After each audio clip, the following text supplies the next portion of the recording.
दो नीतियां हैं सरकार की, दो नीतियां। पहली नीति है आम आदमी के लिए, वो है जीरो बजट, जीरो बचत और टैक्स पर टैक्स की पूरी चपत। और खास नागरिकों के लिए सरकार की नीति है टैक्स में राहत और कमाई खटाखट।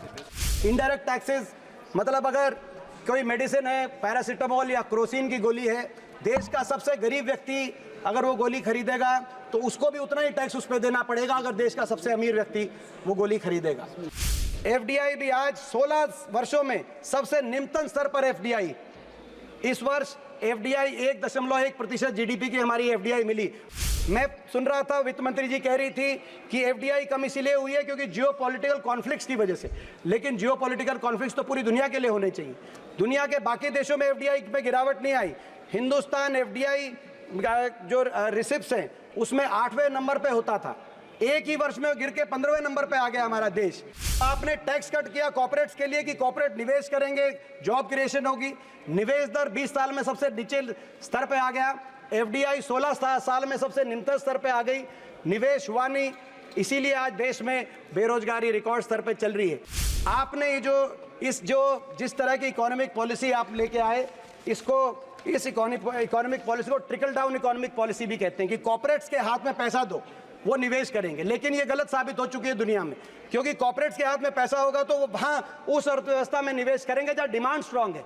आपने डिमांड को स्ट्रांग करने के लिए कोई कदम नहीं उठाए। फाइनेंस बिल जो कि सरकार की टैक्सेशन पॉलिसी से संबंधित है, कैसे सरकार अपने फाइनेंसिंग करती है अपने बजट को, उससे संबंधित विषय पे मुझे आज बोलने का जो अवसर मिल रहा है। हम इस फाइनेंस बिल के बारे में आकलन अपना भी देना चाहते हैं और कई बातों पे गहरी नाराज़गी अपनी व्यक्त करना चाहते हैं। अभी सही कहा गया डिबेट में मुझसे पहले स्पीकर द्वारा कि सरकार की टैक्सेशन पॉलिसीज़ देश के गरीब पे, किसान पे, आम आदमी पर बोझ ज़्यादा डाल रही है और कॉर्पोरेट और देश के अमीरों पे बोझ कम डाल रही है। सरकार की नीति ऐसी दिखाई दे रही है कि सरकार की नीति है ज़ीरो आम आदमी के लिए। दो नीतियां हैं सरकार की, दो नीतियां। पहली नीति है आम आदमी के लिए, वो है ज़ीरो बजट, ज़ीरो बचत और टैक्स पर टैक्स की पूरी चपत। और ख़ास नागरिकों के लिए सरकार की नीति है टैक्स में राहत और कमाई खटाखट। ये मैं एक्सप्लेन करना चाहता हूँ सर। दो तरह के टैक्स हैं हमारी इकोनॉमी में, अर्थव्यवस्था में, किसी भी अर्थव्यवस्था में, direct taxes, indirect taxes. Direct taxes यानी कॉर्पोरेट टैक्स और इनकम टैक्स। ये डायरेक्ट टैक्सेस को प्रोग्रेसिव टैक्सेस भी कहा जाता है क्योंकि ये स्लैब के साथ जिसकी जितनी कमाई है उस पर लगाकर सरकार आर्थिक संतुलन अर्थव्यवस्था में ला सकती है। और इनडायरेक्ट टैक्सेस, जीएसटी, एक्साइज, ये वो टैक्सेस हैं जो पूरे देश पे बराबर के लगते हैं और गरीब आदमी पे ज़्यादा बोझ आता है। इनडायरेक्ट टैक्सेस मतलब अगर कोई मेडिसिन है, पैरासीटामोल या क्रोसिन की गोली है, देश का सबसे गरीब व्यक्ति अगर वो गोली खरीदेगा तो उसको भी उतना ही टैक्स उस पर देना पड़ेगा अगर देश का सबसे अमीर व्यक्ति वो गोली खरीदेगा। ये टैक्सेस का संतुलन देश की किसी की आर्थिक संतुलन से जुड़ी हुई बात रहती है। आज हमारी देश की अर्थव्यवस्था में इस वर्ष अगर हम स्टेट्स और सेंटर के दोनों टैक्सेस को ऐड करके देखें तो डायरेक्ट और इनडायरेक्ट टैक्सेस में लगभग 1/3 हमारे देश की कलेक्शन डायरेक्ट टैक्सेस से हो रही है और 2/3 इनडायरेक्ट टैक्सेस से, जो टैक्स देश के गरीब से, किसान से, आम आदमी से ज़्यादा लिया जा रहा है। अगर हम इसकी तुलना करें बाकी दुनिया के देशों से, ज़्यादातर एडवांस इकोनॉमीज, OECD कंट्रीज, एशियाई देशों में लगभग 2/3 देश का टैक्स का कलेक्शन लगभग 2/3 रहता है डायरेक्ट टैक्सेस से और 1/3 रहता है इनडायरेक्ट टैक्सेस से, जो गरीब आदमी से लिया जाता है। और अगर हम यूपीए के समय से तुलना करें, यूपीए के समय भी हमारी देश की अर्थव्यवस्था में काफ़ी संतुलन आया था और लगभग आधा 43% डायरेक्ट टैक्सेस से हम यूपीए के समय हमारी जो है सरकार लिया करती थी, 43% डायरेक्ट टैक्सेस से और 57% इनडायरेक्ट टैक्सेस से। तो यानी कि सरकार ने इस असंतुलन को विपरीत दिशा में लेके जाने का काम किया है। आज डायरेक्ट टैक्सेस में के माध्यम से कम कलेक्शन हो रहा है, कॉर्पोरेट और उसमें भी कॉर्पोरेट के टैक्सेस में सबसे ज़्यादा राहत सरकार ने देने का काम किया। पहली मर्तबा देश में इनकम टैक्स कॉर्पोरेट टैक्स से ज़्यादा इनकम टैक्स से कलेक्शन हो रहा है और अगले वर्ष तक पहली मर्तबा जीएसटी कलेक्शन भी कॉर्पोरेट टैक्स से ज़्यादा होगी। तो कॉर्पोरेट टैक्स से सबसे कम कलेक्शन हुआ और कॉर्पोरेट टैक्स के कलेक्शन में गिरावट आई है पिछले कुछ वर्षों में, खास तौर पे 2019 में जब कॉर्पोरेट टैक्स में राहत दी गई 30% से घटाकर 22% तक कॉर्पोरेट टैक्स को कम किया गया।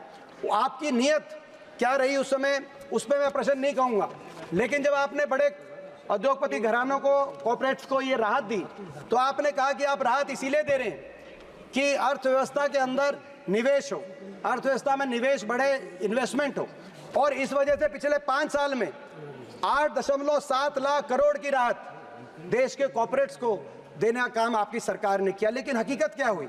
हकीकत ये हुई कि निवेश बढ़ने की बजाय इन 5 वर्षों में निवेश लुढ़क गया।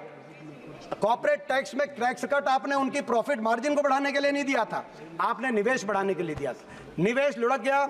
आज प्राइवेट इन्वेस्टमेंट यानी कि निजी निवेश दर देश में 20 वर्ष में सबसे निम्नतम स्तर पे है। Q1 फाइनेंशियल ईयर 2025 में जो निवेश दर आया वो 20 साल में 2004 के मुकाबले का आज निवेश दर हरियाणा, आज देश की अर्थव्यवस्था में हुआ। और दूसरी ओर FDI, फॉरेन निजी निवेश दर जो हमारे डोमेस्टिक इन्वेस्टर्स हैं, और FDI भी आज 16 वर्षों में सबसे निम्नतम स्तर पर FDI। इस वर्ष FDI 1.1% GDP की हमारी FDI मिली। मैं सुन रहा था वित्त मंत्री जी कह रही थी कि FDI कम इसलिए हुई है क्योंकि जियोपॉलिटिकल कॉन्फ्लिक्ट्स की वजह से, लेकिन जियोपॉलिटिकल कॉन्फ्लिक्ट्स तो पूरी दुनिया के लिए होने चाहिए। दुनिया के बाकी देशों में FDI में गिरावट नहीं आई। हिंदुस्तान FDI जो रिसिप्ट्स हैं उसमें 8वें नंबर पे होता था, एक ही वर्ष में गिर के 15वें नंबर पे आ गया हमारा देश FDI में। और FDI में तो रिकॉर्ड गिरावट आई है, लेकिन उसके साथ साथ आउटफ्लो में रिकॉर्ड बढ़ोतरी हुई है। एक और केवल $27 बिलियन की FDI इस साल, दूसरी ओर $14 बिलियन का आउटफ्लो हो गया। तो आपने टैक्स कट किया कॉर्पोरेट्स के लिए कि कॉर्पोरेट निवेश करेंगे, जॉब क्रिएशन होगी। निवेश दर 20 साल में सबसे नीचे स्तर पे आ गया। FDI 16 साल में सबसे निम्नतम स्तर पे आ गई। निवेश हुआ नहीं, इसीलिए आज देश में बेरोजगारी रिकॉर्ड स्तर पे चल रही है। आपने ये जिस तरह की इकोनॉमिक पॉलिसी आप लेके आए, इस इकोनॉमिक पॉलिसी को ट्रिकल डाउन इकोनॉमिक पॉलिसी भी कहते हैं कि कॉर्पोरेट्स के हाथ में पैसा दो, वो निवेश करेंगे। लेकिन ये गलत साबित हो चुकी है दुनिया में, क्योंकि कॉर्पोरेट्स के हाथ में पैसा होगा तो वो वहाँ उस अर्थव्यवस्था में निवेश करेंगे जहाँ डिमांड स्ट्रांग है। आपने डिमांड को स्ट्रांग करने के लिए कोई कदम नहीं उठाए। जब तक डिमांड हमारी डिमांड भी अगर आप देखें, रूरल सेक्टर में डिमांड पिछले 5 साल से फ्लैट है। आज कृषि सेक्टर में डिमांड हमारी पिछले 7 साल से फ्लैट है।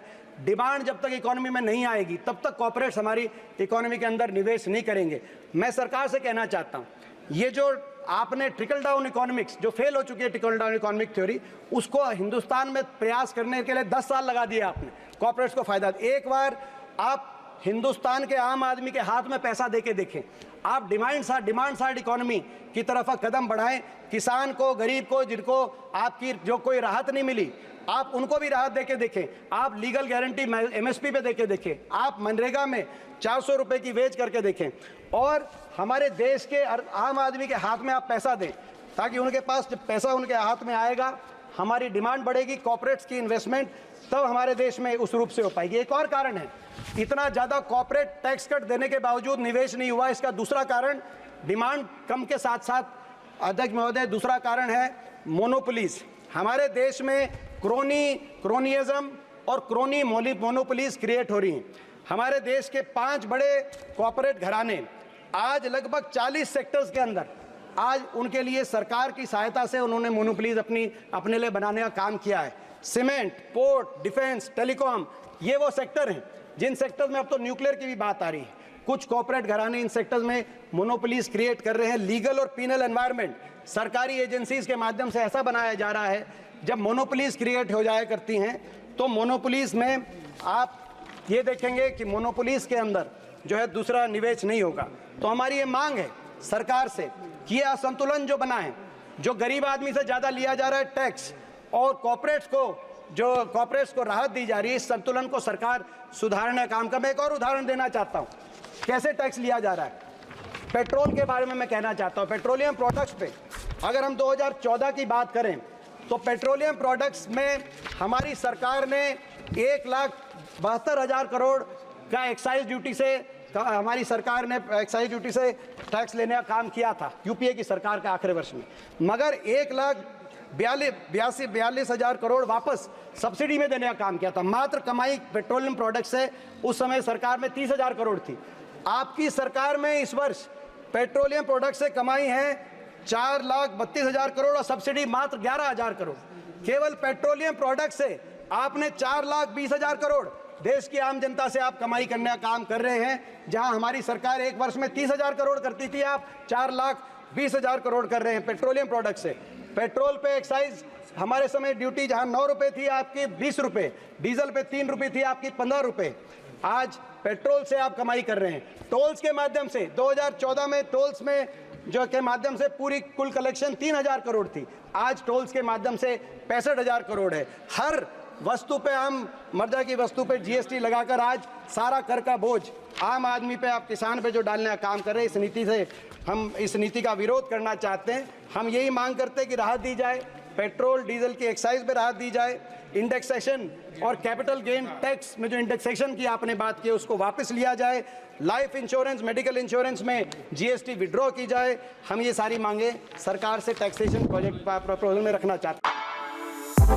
For exclusive and insightful videos, subscribe to our new channel ABP Live Premium.